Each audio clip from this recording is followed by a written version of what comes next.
সময় ফুরিয়ে আসলেও ভালোবাসার আলো কখনো নিভে যায় না। মুহূর্ত যত শেষ হয়ে আসে, ভালোবাসা আরও তীব্র রূপ ধারণ করে।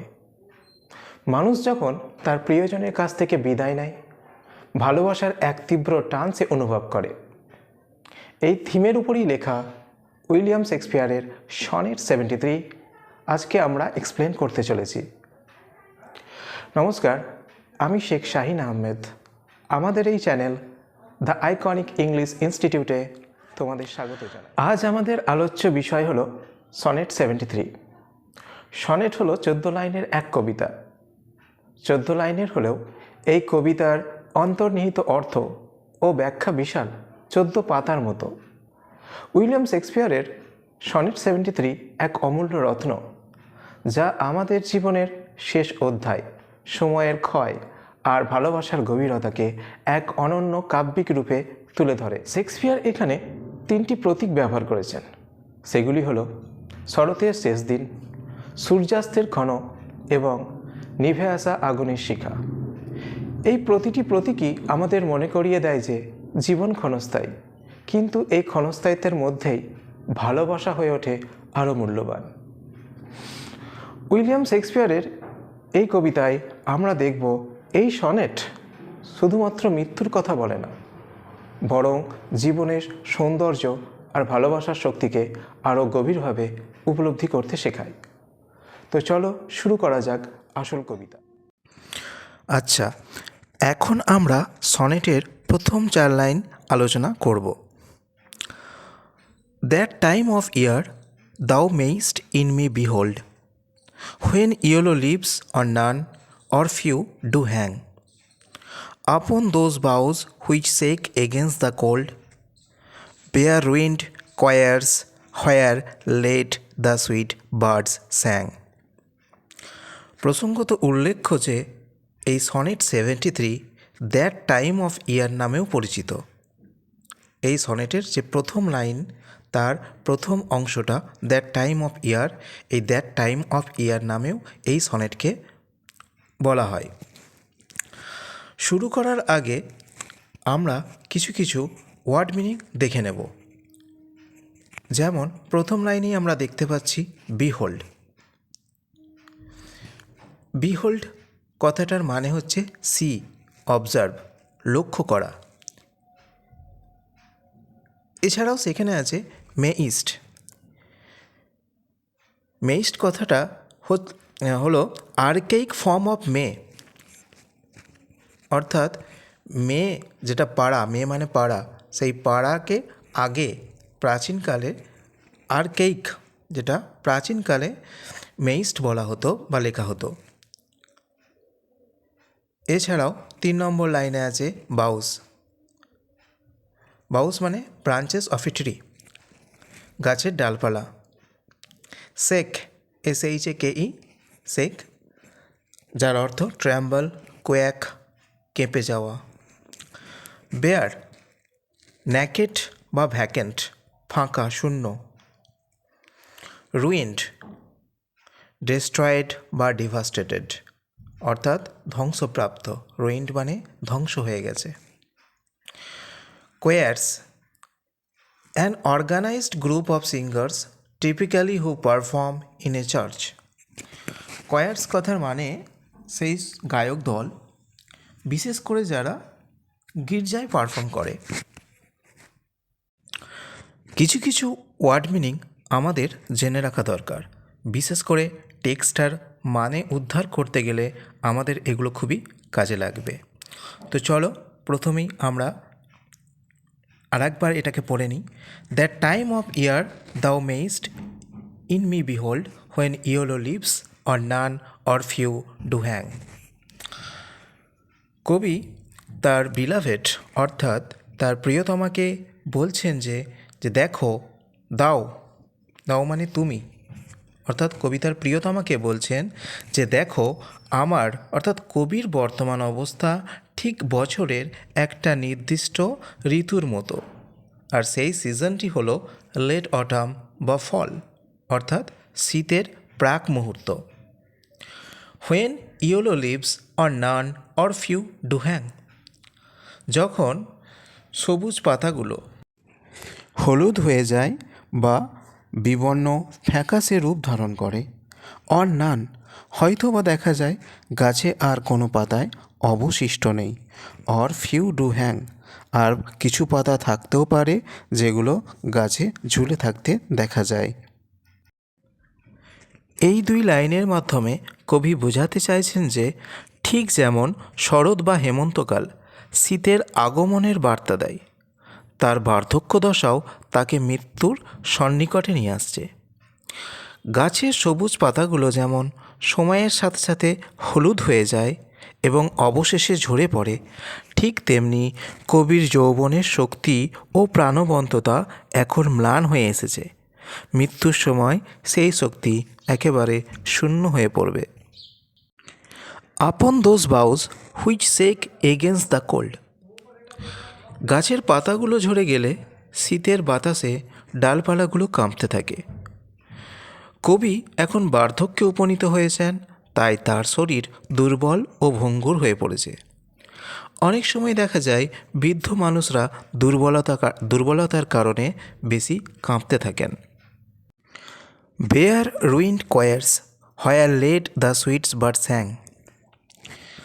গাছের পাতাশূন্য ডালগুলো দেখে মনে হচ্ছে যেন ধ্বংসপ্রাপ্ত গির্জার গায়ক দলের থিয়েটার, যেখানে এক সময় পাখিরা বসে মিষ্টি মধুর গান শোনাত।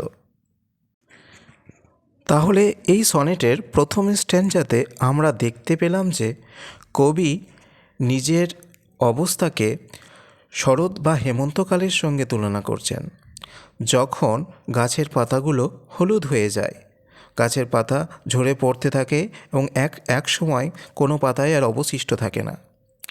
কবি এটা বোঝাতে চাইছেন যে তিনি এখন বার্ধক্য দশায় উপনীত হয়েছেন।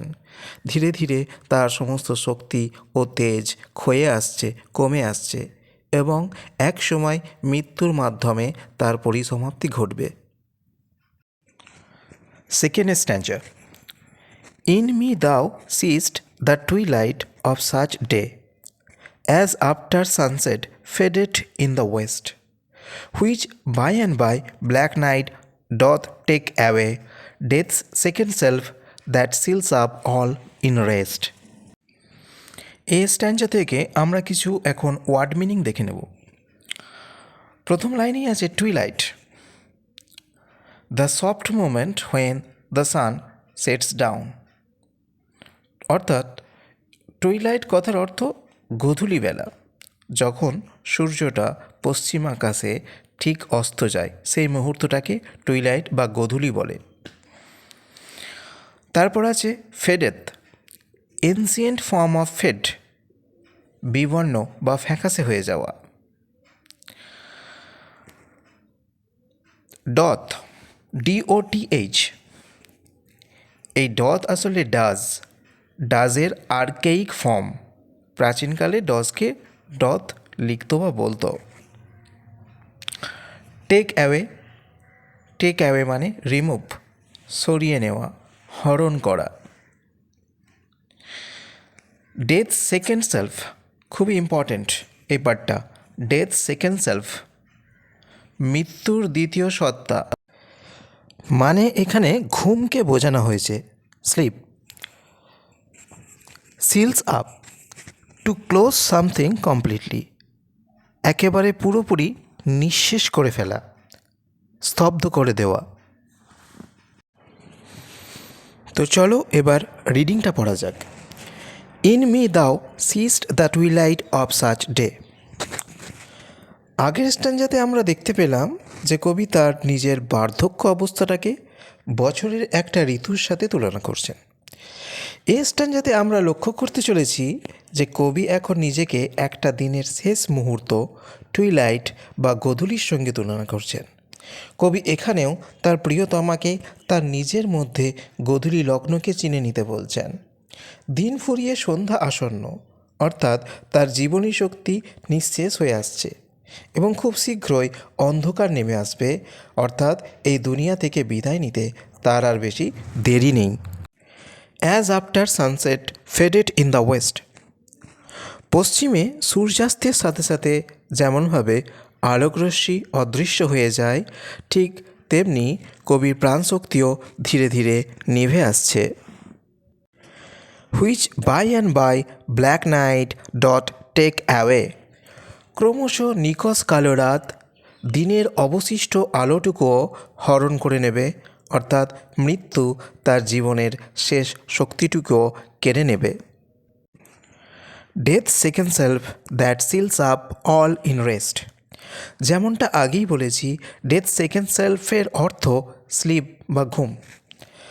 রাতের আগমনে সবাই ঘুমে আচ্ছন্ন হয়, সমস্ত কাজ থেকে অব্যাহতি লাভ করে।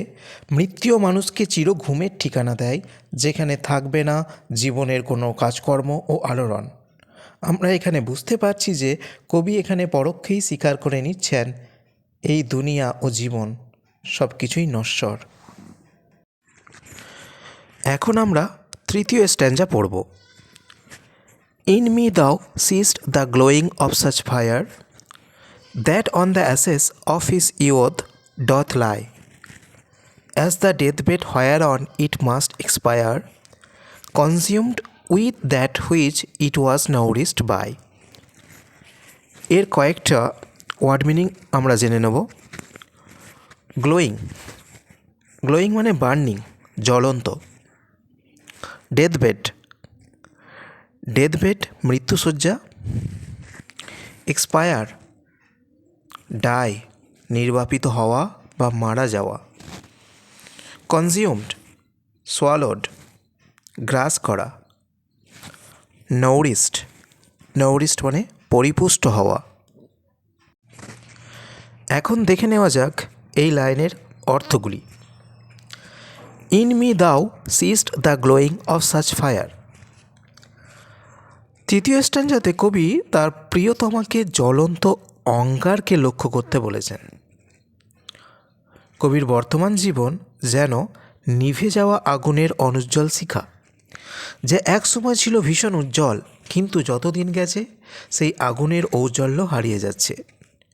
কবি এখানে তার ক্রমহ্রাসমান শক্তির কথা মনে করছেন, যেটা আর যৎসামান্যই অবশিষ্ট আছে। That on the ashes of his youth doth lie. এখন কবির জীবনের যতটুকু আগুন রয়ে গেছে তা টিকে আছে তার অতীত জীবনের শক্তির উপর। তার জীবনের অভিজ্ঞতা ও স্মৃতিগুলো এখনও তাকে বাঁচিয়ে রেখেছে। As the death bed whereon it must expire. কবির জীবনের অঙ্গারের আগুনটা আছে তার মৃত্যুশয্যার ওপর, যা খুব শীঘ্রই নিভে যাবে। এই লাইনটা খুবই গুরুত্বপূর্ণ। এখানে বোঝানো হচ্ছে কিভাবে জীবন নিজেই তার মৃত্যুর বীজ বপন করে। যে শরীর একসময় যৌবনের শক্তিকে লালন পালন করেছিল, একদিন সে নিজেই কিভাবে মৃত্যুশয্যায় রূপান্তরিত হচ্ছে। Consumed with that which it was nourished by. যে জ্বালানির উপকরণ একসময় তাকে মহিমার সাথে জ্বলতে সাহায্য করেছিল, সেই জ্বালানি ওই আগুনের মৃত্যুশয্যা প্রস্তুত করছে। যে সময় ও শক্তি মানুষের জীবনকে একদা সমৃদ্ধ করেছিল, সেই সময়ই তাকে একটু একটু করে ধ্বংসের পথে ঠেলে দিচ্ছে। আমরা একেবারে সনেটের শেষ প্রান্তে এসে গেছি। এখন আমরা সনেটের শেষ দুই লাইন বা কাপলেট পড়ে নেব, যেখানে কবি তার সিদ্ধান্ত টেনেছেন। দিস দাও পারসিভডস্ট which makes thy love more strong, to love that well which thou must leave ere long. Perceived কথার অর্থ ফেল্ট, অনুভূত বা বুঝতে পারা। এর লং মানে ভেরি সুন, খুব শীঘ্রই। দিস দাও perceived which makes thy love more strong, to love that well which thou must leave ere long. সনেটের শেষ লগ্নে কাপলেটে কবি যেন তার মূল বক্তব্যের সিদ্ধান্ত টেনেছেন। তিনি তার প্রিয়তমাকে উদ্দেশ্য করে এতক্ষণ পর্যন্ত বোঝালেন যে জীবনটা নশ্বর ও ক্ষণস্থায়ী, এবং এই উপলব্ধিই তার ভালোবাসাকে আরও সুতীব্র করে তোলে। দাই লাভ মোর স্ট্রং, তোমার ভালোবাসাকে আরও শক্তিশালী করে তোলে। To love that well which thou must leave ere long. যখন তুমি জানতে পারো যে তোমার ভালো লাগার জিনিস খুব শীঘ্রই তোমার কাছ থেকে হারিয়ে যাবে, সেই জিনিসটার প্রতি অমোঘ আকর্ষণ তোমার বহুগুণ বেড়ে যায়। তাই কবি উইলিয়াম শেক্সপিয়র মনে করেন, প্রিয় মানুষের সাথে বিচ্ছেদ বা তার মৃত্যু নিকটে এলে তাদের মধ্যে প্রেম ও ভালোবাসা অনেকাংশেই বৃদ্ধি পায়। এক কথায় বলতে গেলে, যখন আমাদের এই বোধ জন্মাবে যে জীবনটা বড্ড সংক্ষিপ্ত, তখন আমরা ভালোবাসাকে তুলনামূলকভাবে বেশি মূল্য দিতে থাকব। তো আশা করি তোমরা সবাই এই সনেট বুঝতে পেরেছো। যদি কোনো সমস্যা থেকে থাকে আমাকে কমেন্টে জানিও, আমি হেল্প করার চেষ্টা করব। ততক্ষণ গুড বাই, দেখা হচ্ছে পরবর্তী ভিডিওয়।